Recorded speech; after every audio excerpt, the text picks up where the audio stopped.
یہ آخری لباس نصیب ہوا ہے۔ یہ ترک دنیا ہے۔ ترک دنیا بئی معنی مثبت عمل کے لیے، جہاد کے لیے، قتال کے لیے، اللہ کی راہ میں جد و جہد کے لیے، اپنے معاشی معاملے کو پیچھے رکھنا، کم کرنا، کم سے کم تر کرتے چلے جانا، اور زیادہ سے زیادہ وقت، زیادہ سے زیادہ مال، زیادہ سے زیادہ صلاحیت نکالتے چلے آنا دین کی جد و جہد کے لیے۔ یہ ہے در حقیقت کہ جو ترک دنیا ہے، پروفاؤنڈ، نتیجہ خیز، ظلم کے استحصال کے لیے، حق کا بول بالا کرنے کے لیے، عدل کے نظام کو برپا کرنے کے لیے یہ جد و جہد کی جائے، یہ ہے مثبت نتیجہ کہ جس کی طرف قرآن ہمیں لانا چاہتا ہے۔ ورنہ آج اقبال نے جو کہا کہ اسی قرآن میں ہے اب ترک جہاں کی تعلیم، جس نے مومن کو بنایا مہو پرویں کا امیر۔ ہمارے ہاں بھی وہ خانقاہی نظام آیا، اگرچہ اس درجے نہیں آیا، یہ واقعہ ہے۔ کرسچن منسٹسزم نے جس طرح کی شکلیں اختیار کی تھی وہ ہمارے ہاں نہیں آیا، اللہ کا فضل ہے، اللہ کا شکر ہے، لیکن آیا ضرور ہے۔ وہ چیزیں مراقبے ہیں، ذکر ہیں، اشغال ہیں، پھر یہ کہ اس کے لیے یہ لطائف ہیں، جہاں حضور نے نہیں سکھایا کہ 5 لطائف ہیں، 6 لطائف ہیں، ہر ایک کی کوئی روشنی علیحدہ ہے، کوئی نیلی ہے، کوئی پیلی ہے، ٹھیک ہے، ہوگی، میں یہ نہیں کہتا کہ نہیں ہے۔ آکلٹ سائنسز کی اپنی ایک حقیقت ہے، لیکن ہمیں اس سے روک دیا گیا۔ یہ چیزیں ہمارے ہاں کیوں آئی ہیں؟ یہ ہے اصل میں کچھ لوگ جو اس پورے تصوف کے سلسلے کو کہہ دیتے ہیں کہ یہ ہے ہی خلاف اسلام اور یہ غلط ہے اور یہ بالکل ایک نیا دین ہے۔ نہیں، یہ بات نہیں، پوری ہمدردی کے ساتھ سمجھنا چاہیے کہ یہ کیوں آیا۔ دیکھیے، اصل جو سلوک محمدی تھا صلی اللہ علیہ وسلم، جو تصوف محمدی تھا، وہ تو یہ تھا، جہاد، دعوت، جہاد، دین کا غلبہ، تن من دھن لگا دو، اسی میں ترک دنیا بھی آ گیا۔ اس لیے فرمایا لا رہبانیت فی الاسلام الا جہاد فی سبیل اللہ، اسلام کی رہبانیت یہی جہاد فی سبیل اللہ ہے۔ آخر لذتیں چھوڑنی پڑتی ہیں نا، گھروں کی آسائشیں چھوڑیں گے تبھی تو جائیں گے، میدان میں آئیں گے۔ اس حوالے سے جب خلافت راشدہ کا نظام ختم ہوا اور اب ایک ملوکیت کے دور کا آغاز ہو گیا، 3-4 اٹیمپٹس ہوئی ہیں اس کو ٹھیک کرنے کی۔ حضرت حسین ابن علی رضی اللہ تعالیٰ عنہ میدان میں آئے، شہید ہو گئے، دنیاوی اعتبار سے ناکام ہو گئے۔ عبداللہ ابن زبیر آئے رضی اللہ تعالیٰ عنہ، کچھ تھوڑی سی کامیابی ہوئی، سسٹین نہیں کر سکے، وہ بھی شہید کر دیے گئے۔ پھر حضرت زید آئے، پھر نفس زکیہ آئے، کوئی کوشش کامیاب نہیں ہوئی۔ اس نتیجے پر پہنچ گئے کہ یہ تو اب جو حکومت کی چھت ہے یہ تو ہے، اس کو تو اب ہم نہیں ہٹا سکتے۔ جب حکومت کو چھت کو نہیں ہٹا سکتے تو اب جہاد اور قتال کا راستہ تو بند ہو گیا ہے، تو مسلمان نا کلمہ گو ہیں، چاہے خود فاسق و فاجر بھی ہوں، لیکن نافذ تو شریعت کے احکام کر رہے ہیں، اس حوالے سے ہاتھ بندھ گئے۔ اس وقت پھر یہ ہے کہ جو تزکیہ نفس کے لیے یہ طریقے اختیار کیے گئے، شارٹ آف جہاد فی سبیل اللہ، شارٹ آف قتال فی سبیل اللہ۔ یوں سمجھیے کہ اگر کوئی درخت جو ہے یہاں پر آپ اس کو اگائیں تو چھت تک تو وہ جائے گا، لیکن چھت کے اوپر چھت کو پھاڑ تو نہیں سکتا نا، وہ پھر مڑ جائے گا۔ یہ ڈیفلیکشن ہوئی ہے ہمارے ہاں، جس سے کہ یہ خانقاہی نظام وجود میں آیا۔ کچھ خیر تو لوگوں کو سکھاتے رہو، کچھ تزکیہ نفس کی تعلیم تو دیتے رہو، اور ان میں پھر یہ ہے کہ مشرق اور مغرب سے آنے والے نظریات اور طریقے جو ہیں وہ بھی شامل ہو گئے۔ ہندوستانی جو تصوف کے مختلف یہاں پر معاملات تھے، اور ادھر سے یونانی اور نیو پلیٹونک وہ نظریات آ گئے۔ لیکن آج کا دور جو ہے وہ سمجھ لیجئے 2 اعتبارات سے بہت مختلف ہو چکا ہے۔ اب پھر ضرورت ہے سلوک محمدی کی صلی اللہ علیہ وسلم. کیوں؟ اگرچہ حکومت مسلمانوں کی ہے لیکن اسلامی قانون نافذ نہیں ہے. اس وقت یہ تھا کہ حکومت مسلمانوں کی تھی، اگرچہ وہ اس معنی میں آئیڈیل اسلامی حکومت نہیں تھی کہ امرہم شورا بینہم، مسلمانوں نے منتخب کیا ہوتا، نہیں، وہ ایک موروثی نظام چل پڑا، ایک قبیلے کی عصبیت جو ہے وہ اس کی پشت پناہ بن گئی، ایک نظام چل رہا ہے، لیکن قانون اسلام کا نافذ تھا. قاضی تھے، مفتی تھے، فیصلے وہی ہو رہے تھے. آج یہ کہ اگرچہ حکومت مسلمانوں کی ہے، قانون جو ہے قرآن کا نافذ نہیں ہے. اور نمبر 2، آج انسان کا جو سوشل کانشسنس ہے، اجتماعی شعور، وہ ترقی کر کے اس سطح تک پہنچ چکا ہے کہ ہر شہری کو حق حاصل ہے کہ نظام کو بدلنے کی کوشش کرے. پہلے یہ ہوتا تھا کہ آپ نظام کی اصلاح کرنے کے لیے کھڑے ہوئے تو سمجھتے تھے کہ یہ حکومت کو ختم کرنا چاہتے ہیں، یہ باغی ہے. حضرت حسین کو باغی کہا گیا رضی اللہ تعالیٰ عنہ. اب باغی جو ہے واجب القتل ہے، اسی لیے تو آخر کلمہ گو تھے وہ جنہوں نے شہید کیا حضرت حسین کو رضی اللہ تعالیٰ عنہ. اس وقت تک یہ کانسیپٹ تھا ہی نہیں کہ اسٹیٹ علیحدہ شے ہے، گورنمنٹ علیحدہ شے ہے. We are against the government, not against the state. آج تصور جو ہے بالکل کلیئر کٹ ہو گیا ہے. ہم وفادار ہیں ریاست پاکستان کے، حکومت پاکستان کے نہیں. حکومت پاکستان کو بدلنا ہمارا حق ہے، اور اس بدلنے کے 2 طریقے ہیں. یا ایک انتخابات کا ذریعہ ہے یا پھر ایجیٹیشن کا ذریعہ ہے، بشرطے کہ ایجیٹیشن پیسفل ہو،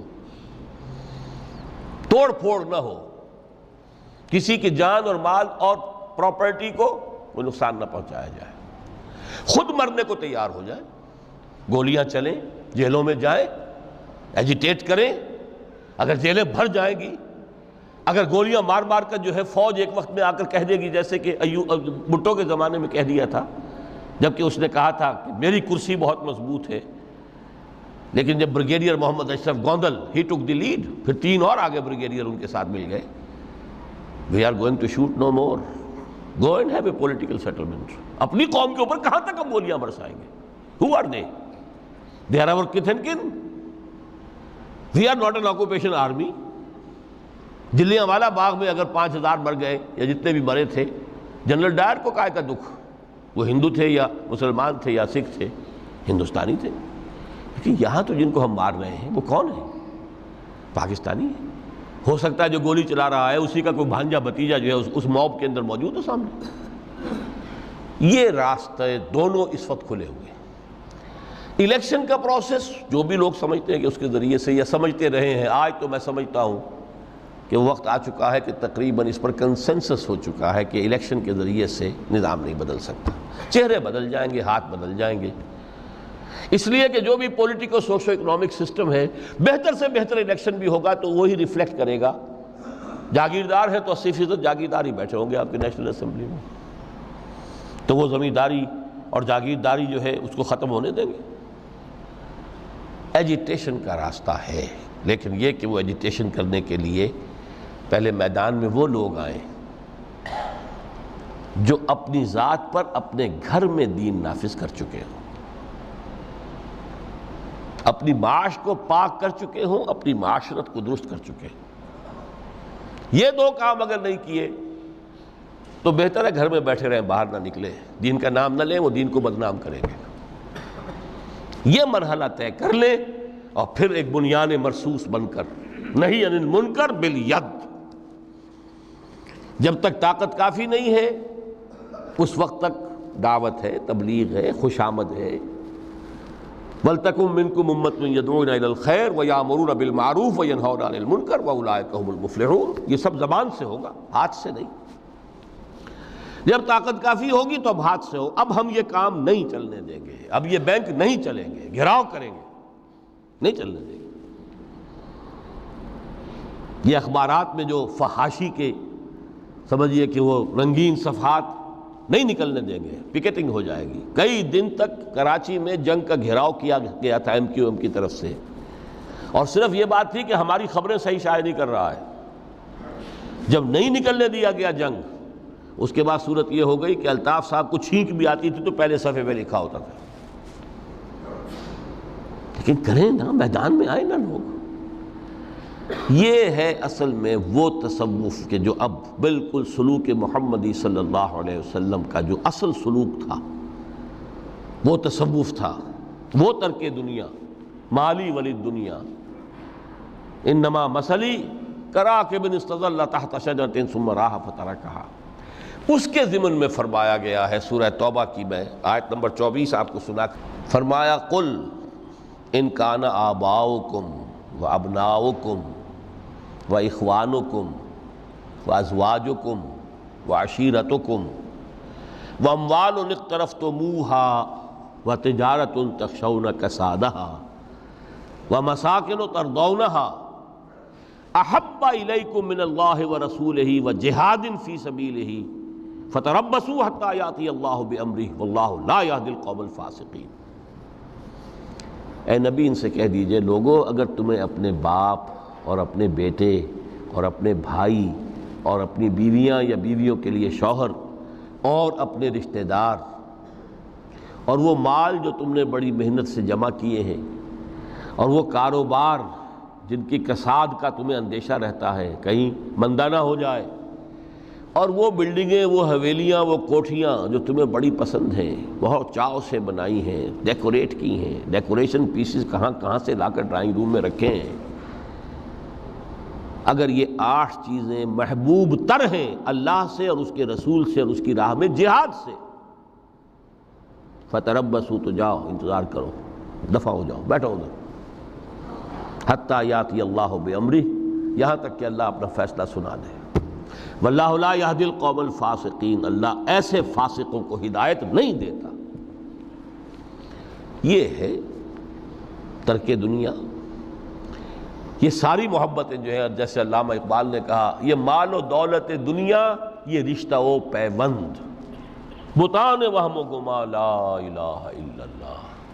مال و دولت دنیا کی 3 چیزیں لے لی، وہ مال جو تم نے جمع کیے، ایسیٹس تمہارے، وہ کاروبار جن کا کہ تمہیں اندیشہ ہوتا ہے کہ کساد نہ ہو جائے، اور وہ تمہاری بلڈنگیں، حویلیاں جو تمہیں بڑی محبوب ہیں، مال و اسباب دنیا، اور رشتہ و پیوند 5 گنوا دیے، باپ، بیٹا، بھائی، زوج یا زوجہ اور رشتہ دار۔ اگر یہ محبوب تر ہے اللہ سے، اس کے رسول سے، اس کی راہ میں جہاد سے، تو جاؤ دفع ہو جاؤ، فتربصوا، گو اینڈ ویٹ، یہاں تک کہ اللہ اپنا فیصلہ سنا دے۔ اللہ ایسے یہ فاسق جو ہیں ان کو زبردستی ہدایت نہیں دیتا، اللہ کا قاعدہ ہی نہیں، ہدایت اس کو دیتا ہے جو طالب ہدایت ہو۔ تو متاع الغرور اس معنی میں کہ دنیا کی کوئی شے اور اس کی محبت ہمارے راستے میں بیڑی بن کر ہمارے پاؤں میں نہ پڑ جائے، اس راستے سے، دعوت دین اور اقامت دین کی جد و جہد سے، اگر یہ ہے تو یہ متاع الغرور ہے، دھوکہ ہے، فریب ہے۔